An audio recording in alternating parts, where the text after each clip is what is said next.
Hər vaxtınız xeyir, keçmişə nəzərən rubrikamızın əziz izləyiciləri. Bəzən bir insanın həyatı bütün bir dövrü bizə izah edə bilər. Stefan Zweig da elə məhz o insanlardan biridir. O təkcə bir yazıcı değildi. O, Avropanın vicdanı idi. Ruhunun dərinliklərindən gələn səs ilə o bir dövrün sarsıntısını, dağılmasını qələmə aldı. Stefan Zweig 1881-ci ildə zəngin bir Yəhudi ailəsində Viyanada dünyaya gəldi. Uşaqlıq illərindən etibarən mədəni zəngin bir mühitdə böyüyən Zweig artıq yetkinlik yaşına çatdığında İngilis, fransız, latın, yunan kimi dilləri öyrənmişdi. Bu onun sonrakı yazı üslubunun çoxsəsliliyinə, çoxmədəniyyətliliyinə təsir göstərdi. 1904-cü ildə fəlsəfə üzrə təhsil aldı. Daha sonra isə dissertasiya müdafiə etdi. Elə həmin illərdə Avstriyanın ən görkəmli mətbu orqanlarından birində işləməyə başladı. Orada Siyonizmin banisi Theodor Herzl ilə tanış oldu və ondan böyük mənəvi bir dəstək aldı. Herzl onun yazılarını yayımlayaraq ədəbi yolunda ona işıq tutdu. Zweig'ın 1901-ci ildə yayımladığı Gümüş tellər əsəri və Erika Eraldın Sevgisi romanı idi. Bu əsərləri ilə o, insan ruhunun dərinliklərinə enmək bacarığını nümayiş etdirirdi. Onun dili zərif olsa da, sətirlərinin arasında bir təlatüm hiss edə bilərdik. O, ruhun ən gizli, ən dərin sarsıntılarını sözə keçirə bilirdi.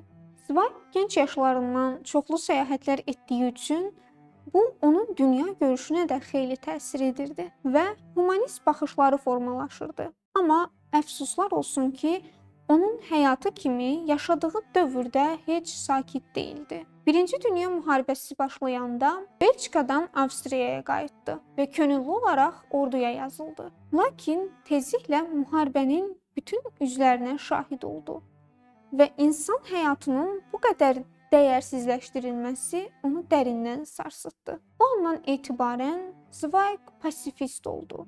Yəni zorakılığa, müharibələrə qarşı çıxırdı. Onun Yeremiya və Babil gülləsi əsərləri müharibə mövzusunda yazılmış ən sarsıdıcı əsərlərindən hesab olunur. Savaşa qarşı açıq mövqeyini bildirdiyi üçün ordudan uzaqlaşdırıldı və İsveçrəyə köçdü. Orada o, müharibədən yorulmuş Avropanın mənəvi halını təhlil etdi. Onun yazılarında artıq ümidsizliklə yanaşı bir dövrün çöküşü duyulurdu.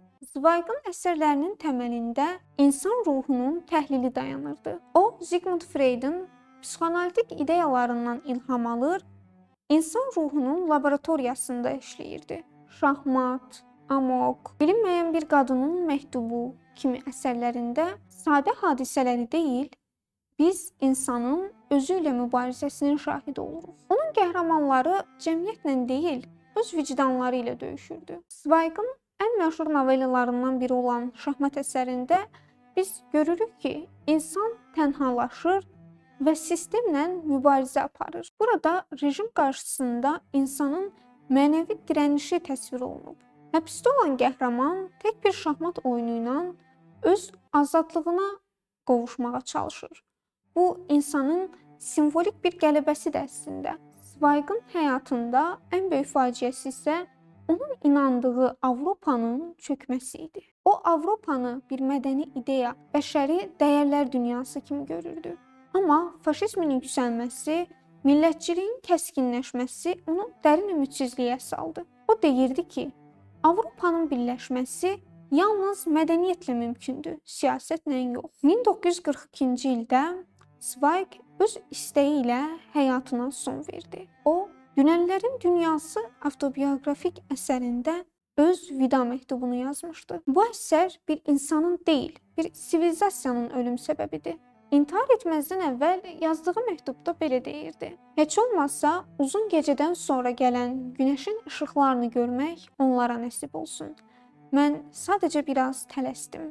Zweig'ın ölümü bəlkə də onun bədənini sona çatdırdı. Amma onun ideyaları hələ də yaşayır. Bu bizə hətta ən çətin zamanlarda belə mədəniyyətin, düşüncənin qorunmalı olduğunu vurğulayır. Bəli, Stefan Zweig bir dövrün sükutunu yazdı və öz sükutun içində biz öz zamanımızın səsini eşidirik. Çünki bu gün də insanlıq hələ də eyni sual qarşısındadır. Bizi qoruyacaq olan nədir? Güc yoxsa anlayış? Zweig'ın cavabı isə sadə idi. İnsanı yaşadan onun hiss etmə qabiliyyətidir. Bir buraxılışın daha sonuna gəldik. Növbəti buraxılışlarda görüşənədək.